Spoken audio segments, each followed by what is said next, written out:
Tous, bienvenue encore dans la chaîne Info Utile, la chaîne leader qui vous donne des informations vraiment utiles. S'il y a quelque chose que les Africains doivent rapidement comprendre pour devenir beaucoup plus riches sur le plan économique, c'est ce que nous allons vous expliquer durant cette vidéo.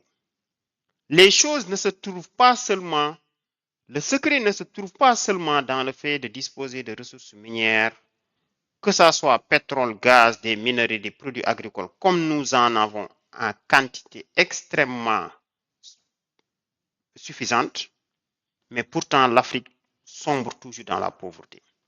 En partie, c'est quoi le problème? Quels sont les secrets qui nous échappent? D'accord, tout ce qui est malgouvernance et autres, nous le savons, ce n'est pas l'objet de cette vidéo.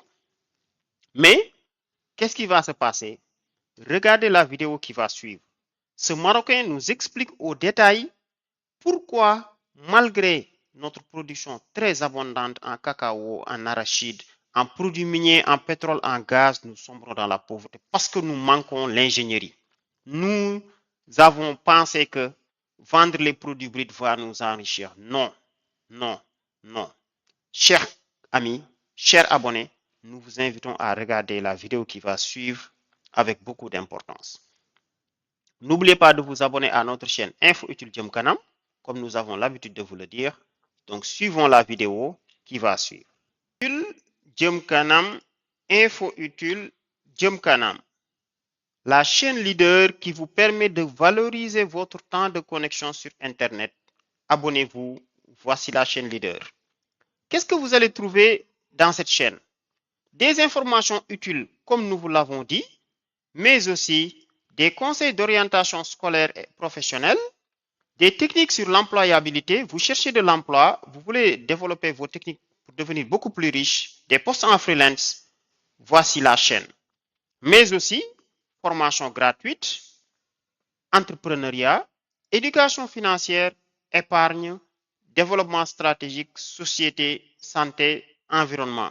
Donc, nous vous demandons 4 choses. Abonnez-vous, parcourez et aimez les vidéos, laissez-nous des commentaires et partagez les vidéos très utiles autour de vous.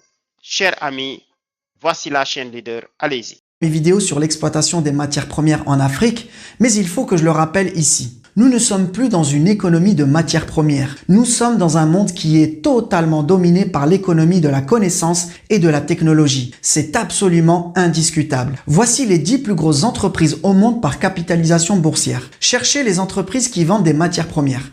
Vous aurez du mal à les trouver parce qu'en fait, il n'y en a qu'une seule. C'est Saudi Aramco, la société qui exploite le pétrole en Arabie Saoudite. Et encore, si elle est si grosse, c'est parce qu'elle a quasiment le monopole sur les plus grandes réserves mondiales puisqu'elle appartient à l'État saoudien. Mais toutes les autres grosses entreprises ne vendent qu'une seule chose, de la technologie et de la connaissance. Et quand on voit le total des capitalisations, on voit bien qu'aujourd'hui, la valeur qui est créée par l'exploitation des matières premières, elle est totalement ridicule par rapport à la valeur qui est créée par la technologie et la connaissance. Si on ne voit pas ça, on ne comprend pas la réalité économique d'aujourd'hui. Je veux rappeler ici un exemple dont j'ai déjà parlé en détail dans cette vidéo et qui concerne l'industrie automobile. Sur une voiture américaine qui coûte 44 000 $, les matières premières ne représentent que 3 600 $ et l'énergie 1 500 $. Tout le reste de la valeur, à part la TVA bien sûr, c'est de l'industrie, de la technologie, de l'ingénierie. Et ça va dans la poche de qui? Des pays qui ont les usines de fabrication, qui ont l'industrie. Les autres ne prennent que des miettes. Les autres, c'est-à-dire ceux qui vendent les matières premières, notamment les pays africains, et ceux qui vendent de l'énergie comme les pays du Moyen-Orient. Et ce n'est pas parce que vous voyez des Saoudiens ou des Qataris avec des voitures en or que ça veut dire que ces pays génèrent de grosses richesses au niveau mondial. Absolument pas. C'est simplement que dans ces pays, la richesse créée est très concentrée sur un petit nombre d'individus. Et donc forcément, elle est plus visible. Mais il faut garder à l'esprit les vrais ordres de grandeur. Juste la Californie toute seule, c'est 3 fois le PIB de toute l'Arabie Saoudite, 8 fois le PIB des Émirats et 15 fois le PIB du Qatar. Ça, c'est la réalité du monde économique aujourd'hui. La technologie, la connaissance a largement plus de valeur que les matières premières. Et le grand drame des pays africains, c'est qu'ils sont presque tous, encore aujourd'hui, dans une économie de matières premières. On va parler ici d'un exemple très frappant de ce problème, c'est l'industrie du chocolat et la production de cacao. Le chocolat est maintenant un produit extrêmement consommé dans le monde entier. Le marché mondial du chocolat est énorme, plus de 120 milliards de dollars. Pour avoir une idée, c'est un marché qui est plus gros par exemple que celui des jouets. Vous le savez déjà, pour faire du chocolat, il faut du cacao.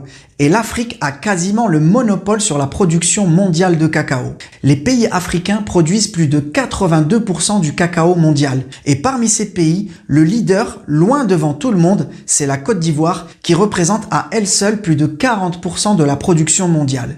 Maintenant, est-ce que la Côte d'Ivoire profite bien du marché du chocolat? Je vais vous laisser en juger vous-même. Aujourd'hui, la très grande majorité du cacao ivoirien est exporté brut et il se vend actuellement autour de 7,50 € le kilo. C'est le cours actuel au moment où je tourne cette vidéo.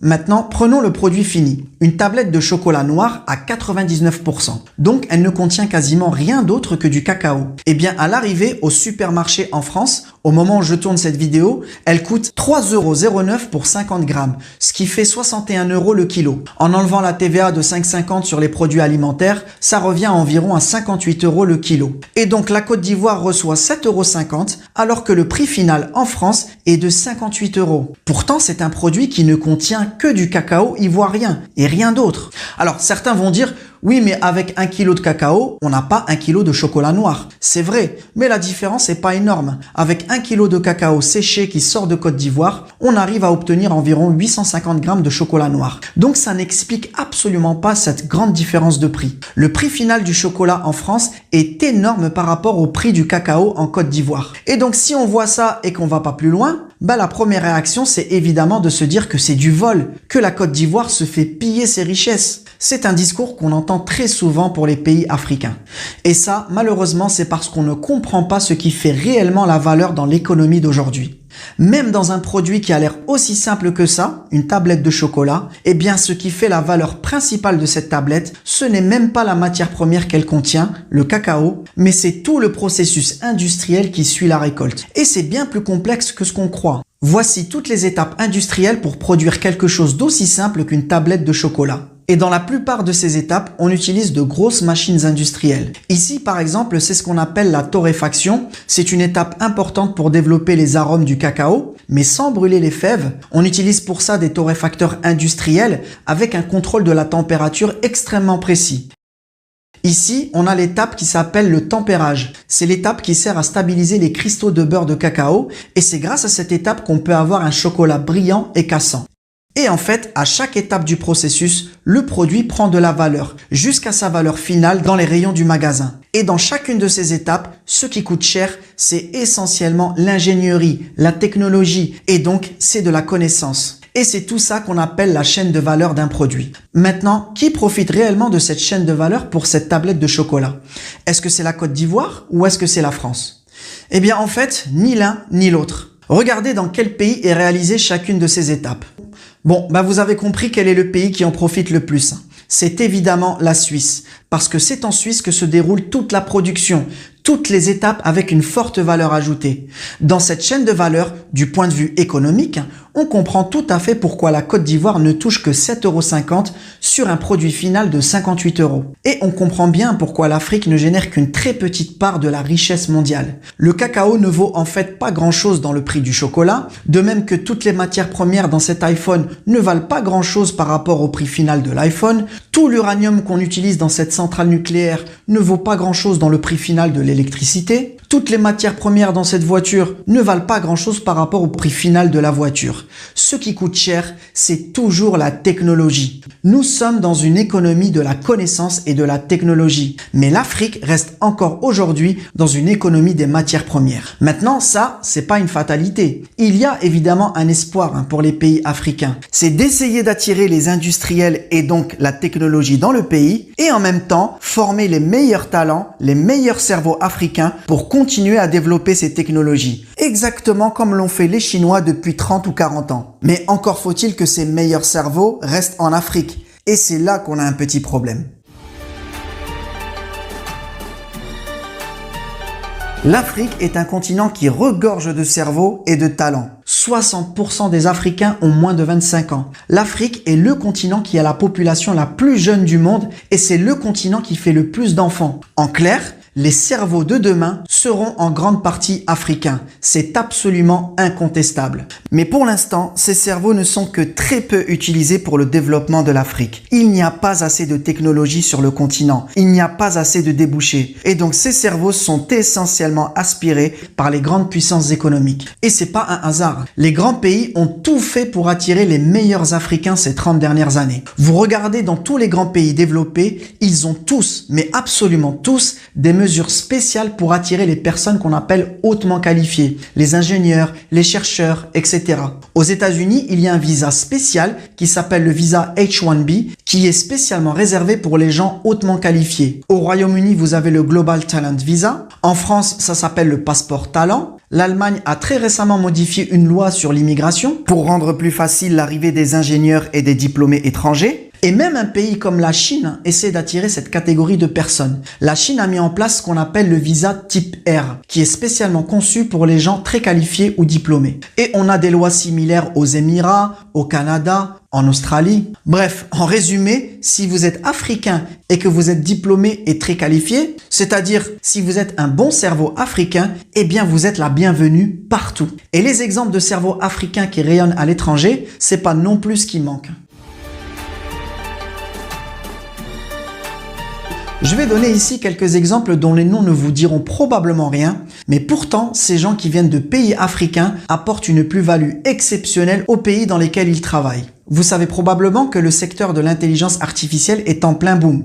Et on connaît les grandes sociétés qui font avancer ce domaine comme Google, OpenAI ou Microsoft. Mais ce qu'on sait moins, c'est que la société derrière qui rend tout ça possible et qui est en réalité celle qui profite actuellement le plus de ce secteur, c'est Nvidia. Parce qu'elle a une technologie spécifique aux cartes graphiques, les GPU, qui sont utilisées dans l'IA. En seulement un an, la valeur boursière de Nvidia a totalement explosé. Elle a été multipliée par 10. Au moment où je tourne cette vidéo, Nvidia est tout simplement devenue la deuxième plus grosse entreprise au monde au niveau de sa capitalisation, devant Apple, Google et Amazon. Nvidia est valorisée actuellement à plus de 3200 milliards de dollars. Je ne sais pas si on se rend bien compte.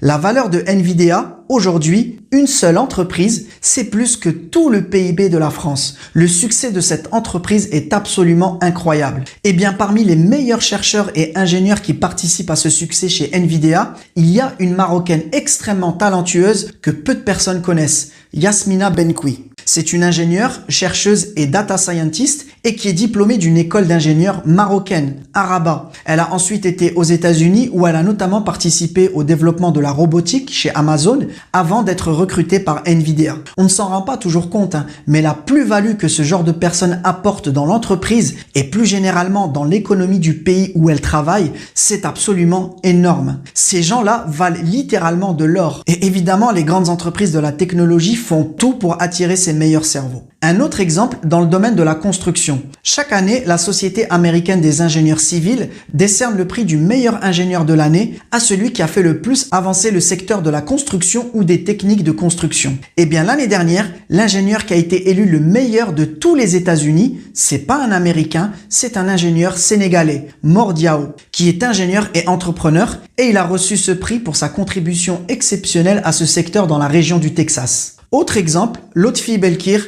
un chercheur et physicien algérien et aussi un entrepreneur à succès puisqu'il a créé l'un des premiers systèmes de scanners automatisés. Il a contribué à faire avancer la recherche au Canada et aux États-Unis et il travaille maintenant essentiellement au Qatar. Ces visages et ces noms ne vous disent probablement rien. Ce ne sont pas des stars du football ou des chanteurs. Pourtant, elle est bien là la plus grande richesse de l'Afrique. Nous sommes dans une économie de la connaissance et de la technologie. L'ensemble de ces gens-là, ces millions de cerveaux africains, ils ont une valeur largement plus grande que toutes les matières premières en Afrique. Tout le gaz, tout le pétrole, le cobalt, l'or, tout ce que vous voulez. Et l'un des plus grands problèmes de l'Afrique, c'est que la plupart de ces cerveaux sont encore aujourd'hui aspirés par les grandes... Donc, après avoir regardé cette vidéo, nous vous donnons rendez-vous dans la vidéo qui va suivre pour beaucoup plus de détails. Donc, pour éviter que la vidéo soit trop longue, nous vous donnons rendez-vous dans la prochaine vidéo pour vous détailler un peu ce que le monsieur là vient de dire, comment en tirer profit. En attendant, abonnez-vous à notre chaîne Info Utile Jëm Kanam.